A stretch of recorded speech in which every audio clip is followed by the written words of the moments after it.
Welcome to Straight Pipe Theory. What's going on? AI is what's going on. They keep talking about it on the news. Oh, what are they You know, saying? What's going on? oh, they're saying how it is going to be dangerous, which I agree with because it already is dangerous. I mean, AI is a lot of companies are using artificial intelligence to do their applications. And unfortunately, you fill out an application and it's not the way it used to be, which it should be. It should be that you fill out an application, somebody looks at it, decides, oh, good, is he good for the job? And then go that route. But no, AI's doing it. And unfortunately, I'm thinking that that causes a lot of discrimination because you can fill out an application and they're not allowed to ask you, what's your birthday? They're not allowed to ask you, are you, I don't know. They're not allowed Well, to ask so, you a bunch of things, but but you go ahead. they can ask you, when did you graduate high school? You say, oh, I graduated in 19 blah blah. And then you put it on your application. And then when you're done with your application, you click send. It doesn't go to human resources without an algorithm going through and screening it first. And then it says, oh man, that guy is 65 years old and he's applying for a job. Boom. You're kicked out of the running because you're 65 years old. That's discrimination. Or you're missing a finger or something like that. Boom. AI kicks you out. Well, how And would then they know that on an application? well, that might be an extreme, but Well, but did you know that you could actually write or have a resume written? You can use AI to have the resume written. So what you do is you go into the AI. So I'll just say, I think it's one of the main ones is called Chat GPT, but I think even like the Microsoft one, Bing or something like that, there are a few that will write stuff for you.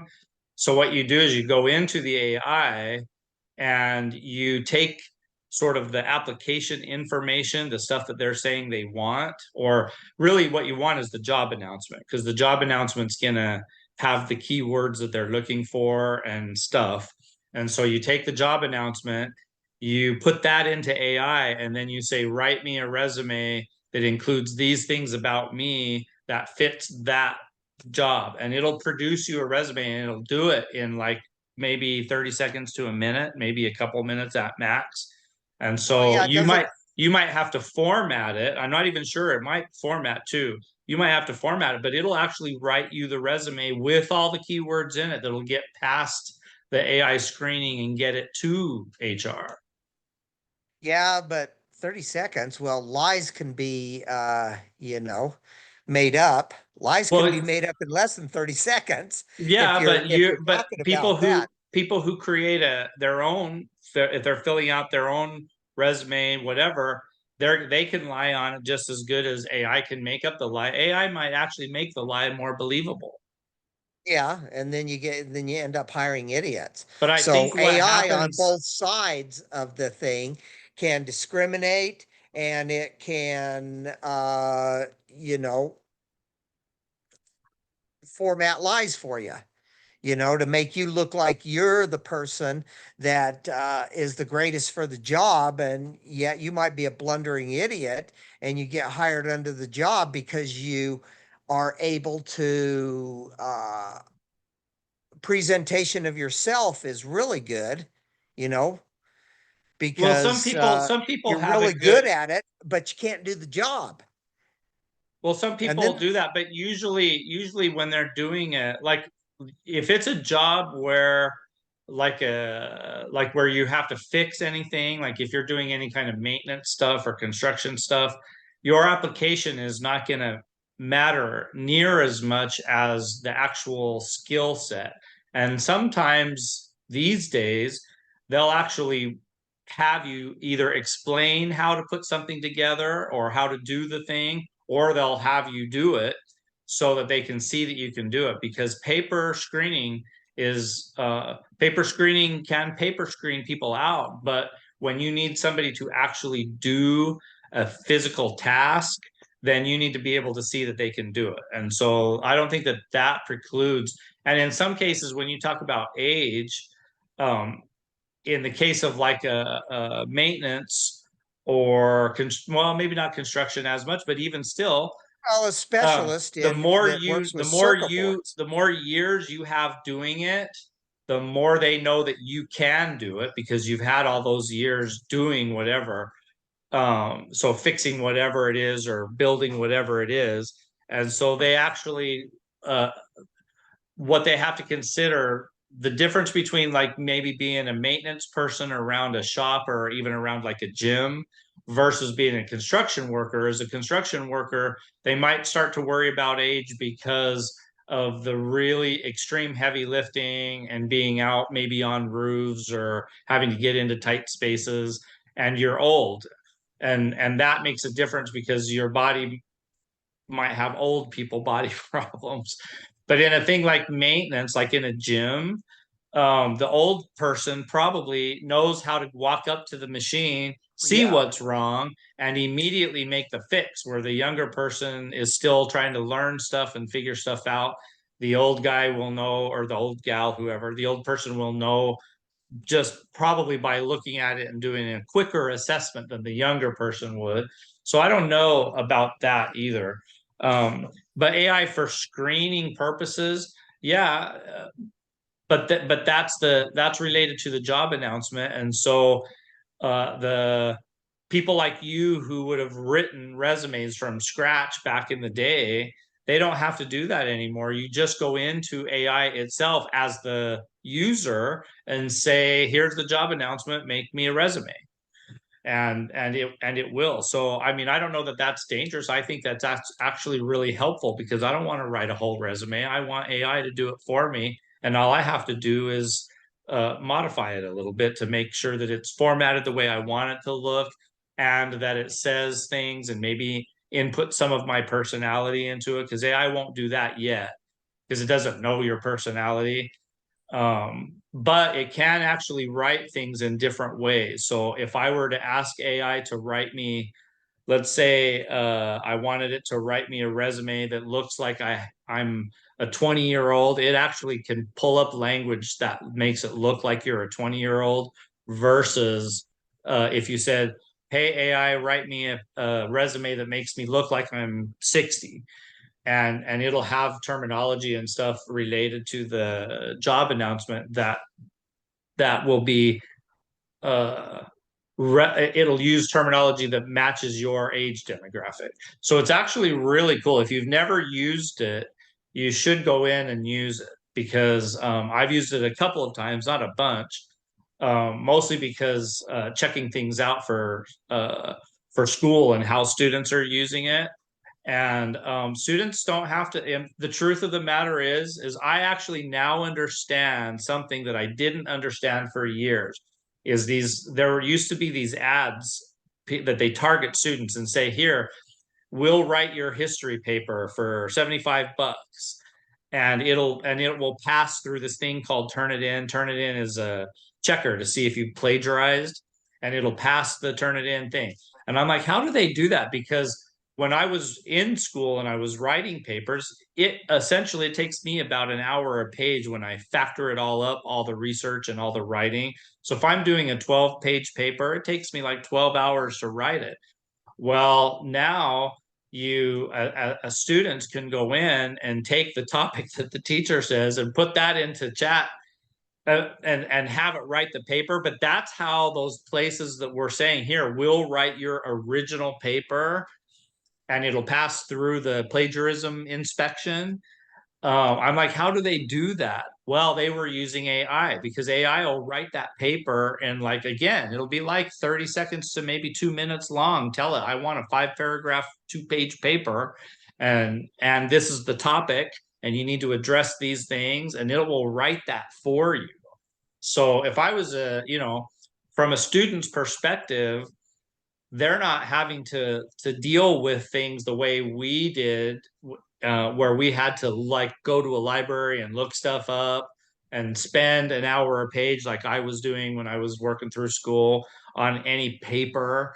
They can get access to creating that tool in a whole different way. It's changing education for sure. But I've heard on TV you might be going to things like where they say, oh, AI could be dangerous and stuff. That's because they're talking about I don't know, probably like government related things. And if it's able to penetrate that in a way that gives it some level of autonomy, it could start doing things. You remember that War Games show from the 80s with Matthew Broderick?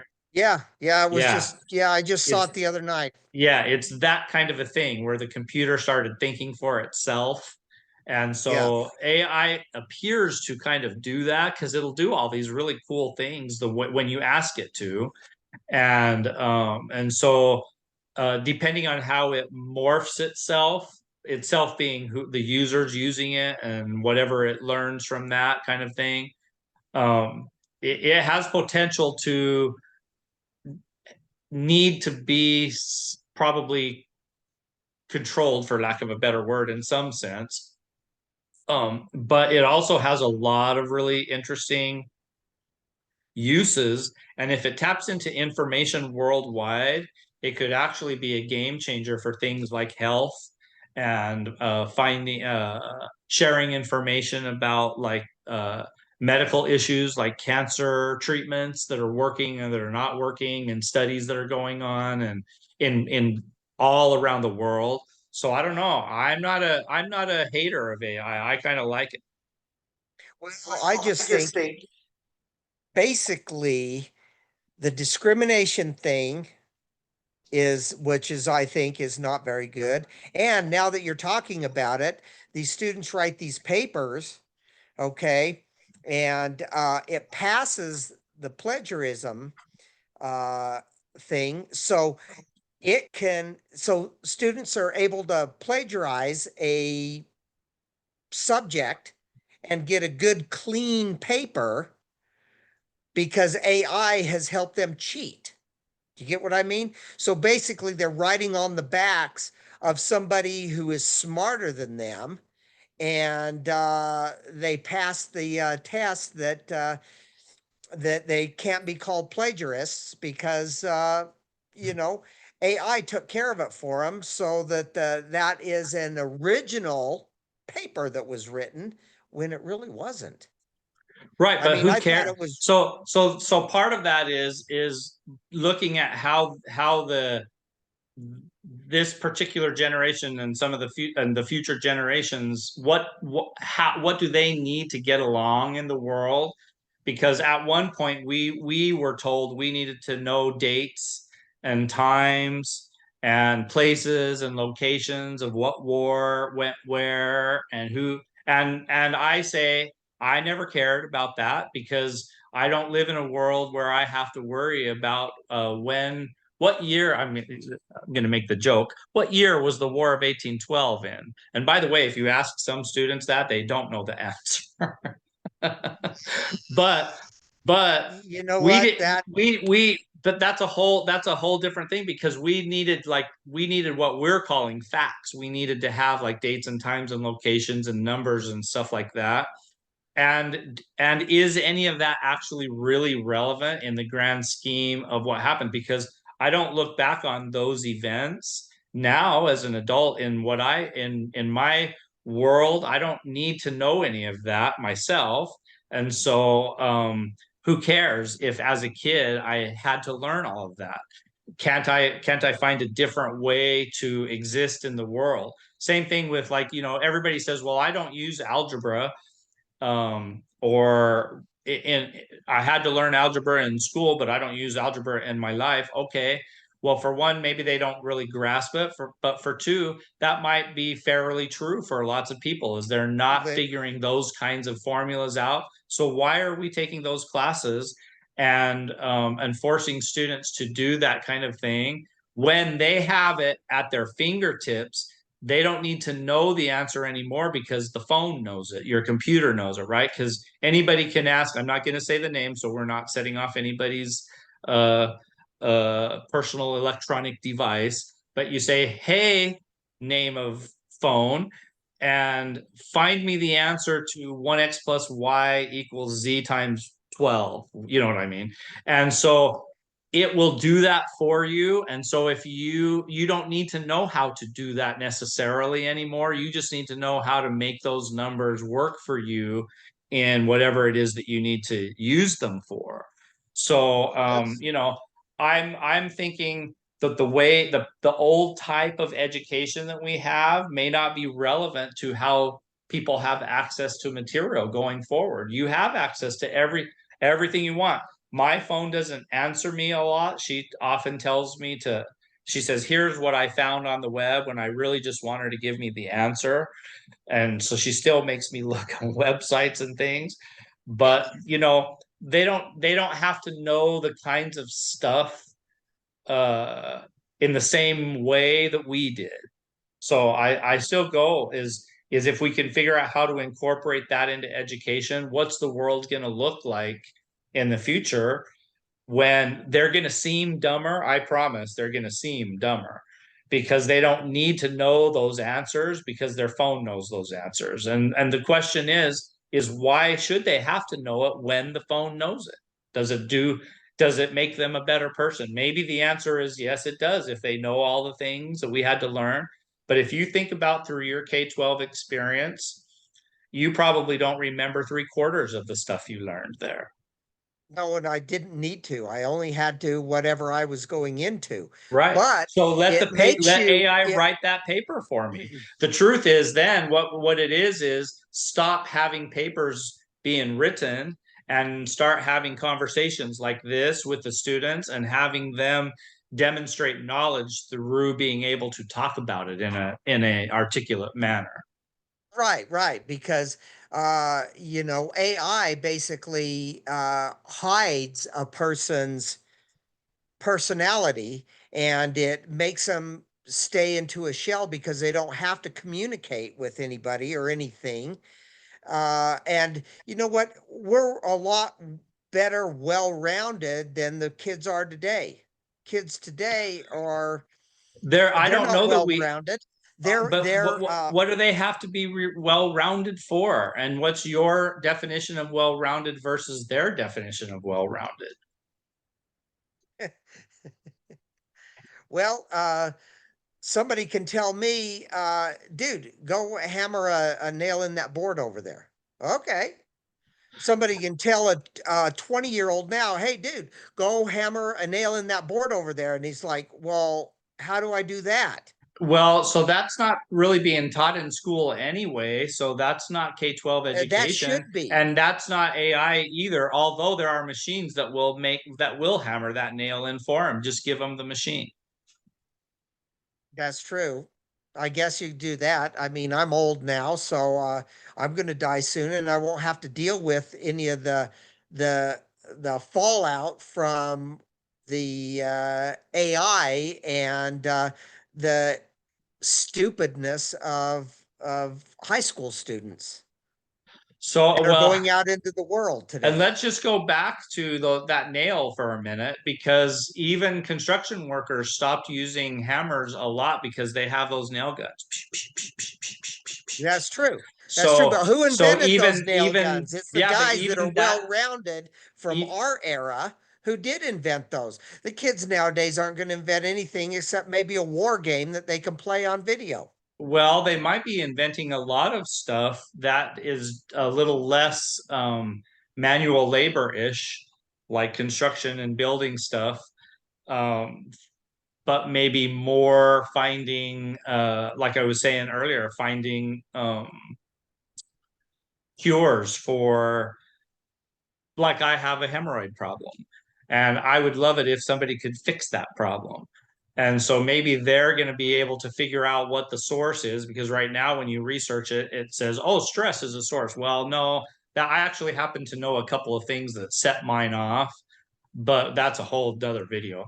but maybe the kids are going to be able to manipulate the information using AI to figure out either remedies to calm it all down or solutions to it, where in the past we didn't have that ability because we didn't have the technology to be able to compile the worldwide research that's going on related to various topics and diseases and issues in the world, with aging or whatever medical issues. So I don't know. I'm still a fan of it. I understand when the news wants to, or when the government wants to talk about some dangers with it, but that's because AI is broader than what we're both talking about. I'm often talking Oh, I about know. AI from an educational perspective, and that's a really limited amount of what AI even is. But we love that it can. I mean, we don't, as a teacher, you don't love that it can generate the paper, because now I think that I got duped in a semester or two ago where I had a group paper and it was beautifully written, and it was right after that when I actually had an experience. Somebody showed me what AI can do. And I'm like, oh my gosh, I told that group that they wrote a fantastic paper. That was my feedback back to them. And I think that AI wrote the fantastic paper. So the group just sat there.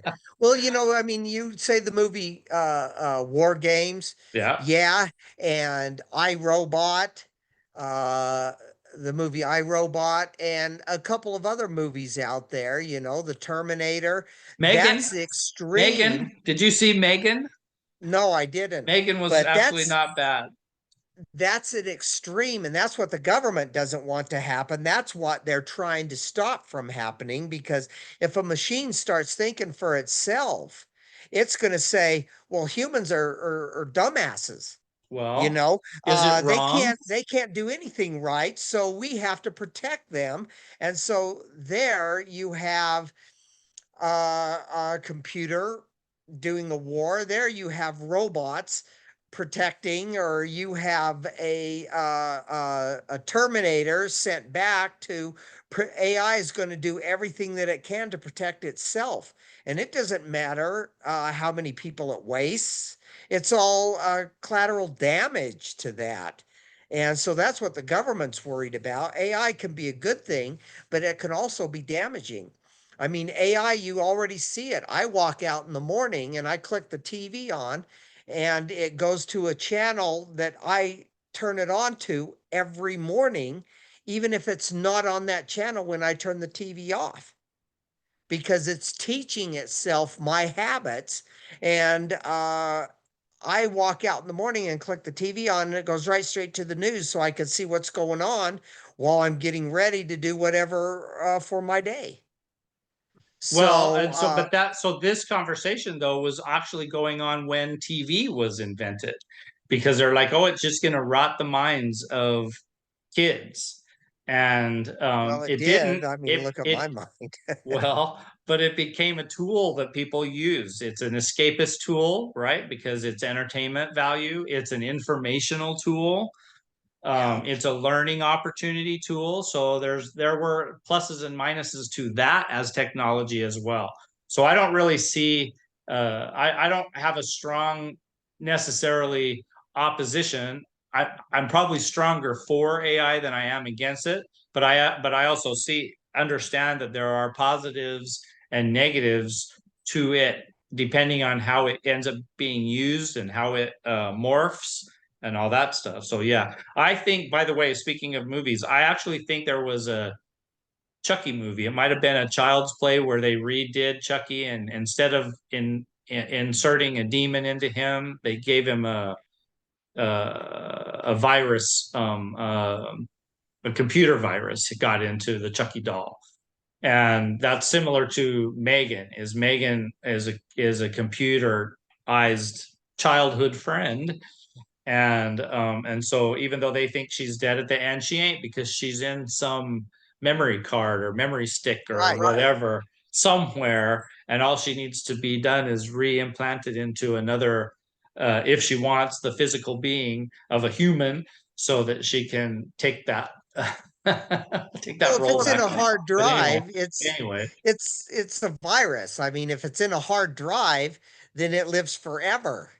It can be sent out along the lines to anywhere and everywhere. And AI does that. I mean, it's like in the movie I, Robot. Everything's like Bluetooth, all those robots.